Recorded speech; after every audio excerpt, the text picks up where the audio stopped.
Good morning, and thank you for joining me on the Path to Liberty.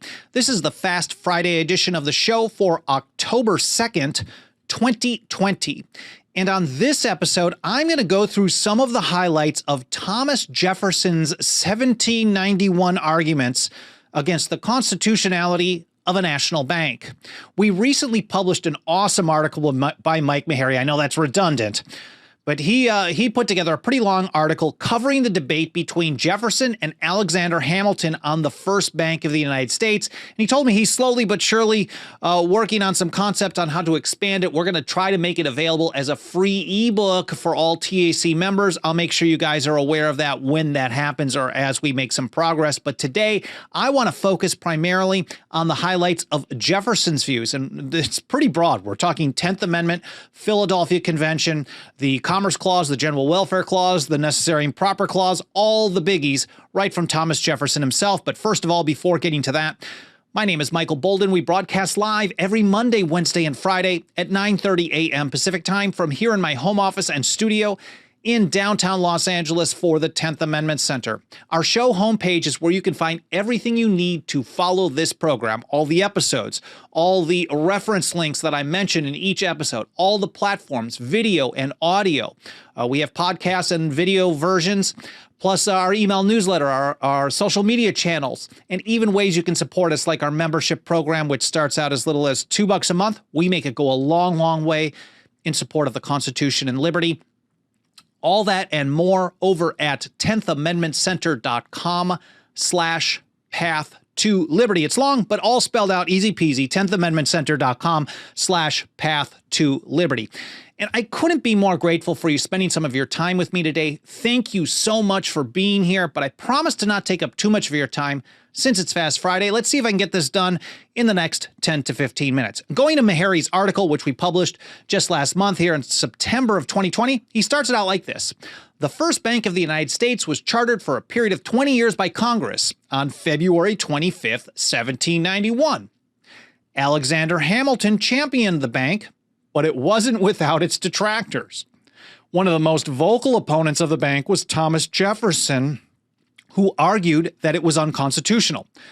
Mike makes a good point here. He says the debate was really about more than chartering a bank. They weren't just talking about the nitty-gritty. They were talking about what he says, at its core, it was an argument about the extent of federal power. Now, both Jefferson and Hamilton wrote papers explaining their views. Jefferson's was published on February 15th, 1791, before the Bill of Rights was even ratified. It was his opinion on the constitutionality of a national bank, and that's where I'm getting these highlights from. Mike says, he rested his argument on the 10th Amendment, what ended up becoming the 10th Amendment. Putting it this way, I consider the foundation of the Constitution as laid on this ground, that all powers not delegated to the United States by the Constitution, nor prohibited by it to the states, are reserved to the states or to the people. And mind you, that was before the Bill of Rights was ratified, and it was still pending as the 12th Amendment at that time. Jefferson continued. He says, to take a single step beyond the boundaries thus specially drawn around the powers of Congress is to take possession of a boundless field of power no longer susceptible of any definition. And for those of you who listen to me regularly, you know this is the type of message I talk about all the time. Even just my most recent episode on Wednesday, I was citing people like John Dickinson, pointing out that the precedent, when you give them the precedent, that is the beginning of the end. George Washington talked about that in his famous farewell address, originally drafted by James Madison. So precedent is the problem. And that's what Jefferson was saying here. As soon as you take a step beyond the line that is drawn around the Constitution, then you've taken an endless field, boundless field of power. Mike goes on, he says that he then stated his conclusion. And based on that premise, the incorporation of a bank, Jefferson wrote, and the powers assumed by this bill have not, in my opinion, been delegated to the United States by the Constitution. Again, so it really starts out with looking at the Constitution. Are these powers delegated to the federal government? And if they're not there, then we got to figure out, how are you making the case for this? And of course, Jefferson went through many of the arguments. People were making arguments, trying to squeeze their view of what they wanted into the text of the Constitution. And he went through the three big ones that we know today. And I'll start out with the Commerce Clause. Now, the primary justification that Jefferson was hearing was the Commerce Clause. And Mike writes, but Jefferson argued that, quote, to erect a bank and to regulate commerce are very different acts. Erecting a bank, Mike writes, actually creates an institution of commerce, and as Jefferson pointed out, quote, to make a thing which may be bought and sold is not to prescribe regulations for buying and selling. So it's regulating commerce does not mean you have to have a bank for it. He went on to argue, and that kind of ties into his argument that I'll get to in a moment here about necessary and proper as well. Mike goes on and he says he went on to argue that if erecting a bank is an exercise of the commerce power, it would be void because it would also impact commerce within individual states. It would also be intrastate commerce, something that was clearly reserved to the states. This was not a federal power at all. And Jefferson put it this way, for the power given to Congress by the Constitution does not extend to the internal regulation of the commerce of a state, which remain exclusively with its own legislature, but to its external commerce only. That is to say, its commerce with another state or with foreign nations or with the Indian tribes. So he's actually saying, like, look, if you can show me that this is only going to be for interstate commerce, then you've got an argument under the Commerce Clause. But it is pretty obvious that putting together a national bank, this is involving the federal government in internal commerce, intrastate commerce, and there is no justification under the Constitution for that. Next up, we have the General Welfare Clause, and Mike puts it this way. Jefferson tackled the General Welfare Clause, pointing out that Congress cannot lay and collect taxes for any purpose it pleases, but only to pay the debts or provide for the welfare of the Union. And that was Jefferson's phrase. Likewise, Mike writes, Congress can't do anything it pleases to promote the general welfare. It can only further the general welfare by laying taxes and acting within its enumerated powers. And just some highlights is a long paragraph by Jefferson here. He says, in like manner, they are not to do anything they please to provide for the general welfare, but only to lay taxes for that purpose.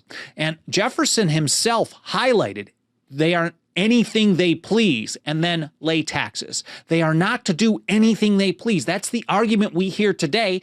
That's the Hamiltonian argument that was made all the way back in 1791 in order to establish a national bank.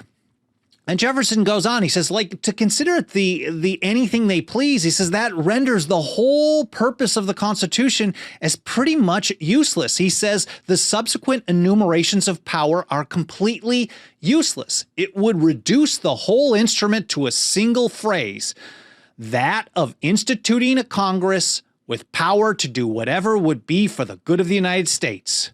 And as they would be the sole judges of the good or evil, it would also be a power to do whatever evil they please.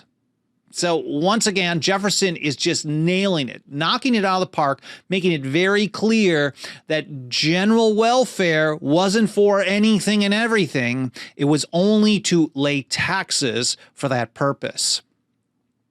And then next up, we have the necessary and proper clause. This is where Hamilton made his case primarily, citing, as Mike points out here, the necessary and proper clause as the source of implied powers. Jefferson put it this way. It has been urged that a bank will give great facility or convenience in the collection of taxes. Suppose this were true. He's actually just granting them that. Okay, yes, putting together the bank will make it more convenient, easier to collect taxes. And he's not arguing against that power about collecting the taxes here.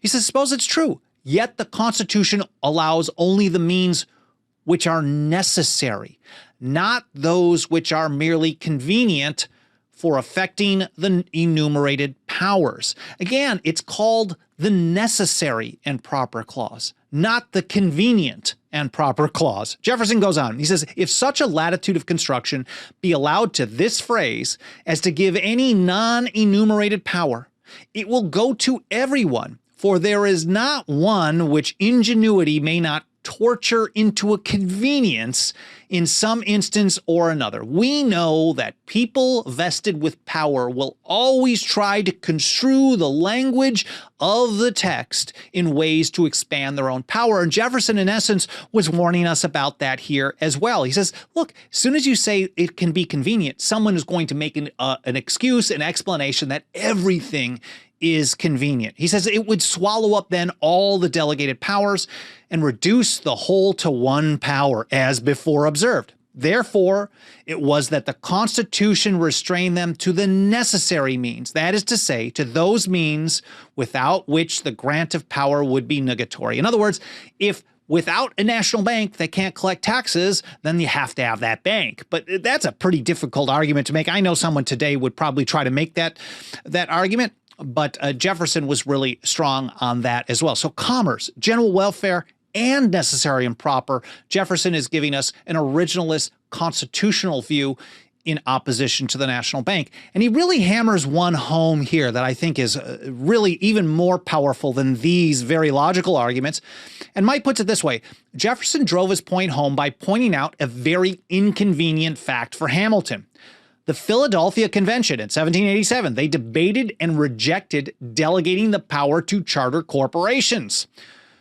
And we know that if the founders in Philadelphia, the framers, they considered a power and they said, yeah, we're going to look at this. No, we're not going to do it. That is a very clear point that they definitely did not include that in the Constitution. And we know then that the ratifiers, the people who gave it legal force through the ratification conventions in the states, they never even considered such a thing. Mike goes on, he says, on one of the final days of the convention in Philadelphia, James Madison proposed that the federal government be delegated the authority to grant charters of incorporation where the interest of the U.S. might require and the legislative provisions of individual states may be incompetent. So Madison wanted the federal government to have this additional power. There was opposition from Rufus King in Massachusetts, George Mason in Virginia, and a number of other people. And Mike writes, ultimately, the convention rejected the proposal completely. And here's how my friend Dave Benner, a great historian, he wrote this. He says, this casts overwhelming doubt on the notion that the Constitution allowed Congress to form such monopolies. No enumerated power to grant them and corporate charters was ever included in the document, and during the ratification campaign, none of the Constitution's advocates cited the presence of such a power. In the long run, when you get down to it, unfortunately, Hamilton won this argument, and today we have the biggest, most dangerous national bank in the history of the world. But I still take the position that Thomas Jefferson was absolutely right on constitutional grounds, on philosophical grounds, and even on moral grounds in opposing it, saying it shouldn't exist. And my view is that the only thing that today's national bank, that's the Federal Reserve, the only thing that it is authorized to do under the Constitution is disband.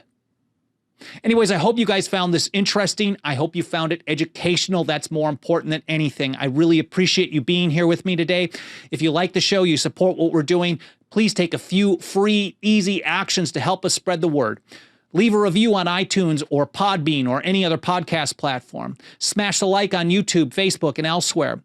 Leave some comments, live or in the archive. All those things trigger the algorithms of the platform you watch or listen on, and it tells that platform to show the program to more people. And last month, we just had our record in podcast downloads, and we're continually growing every single month. Thank you so much for the help. Of course, if you really want to put your financial faith behind our work, I would absolutely never say no.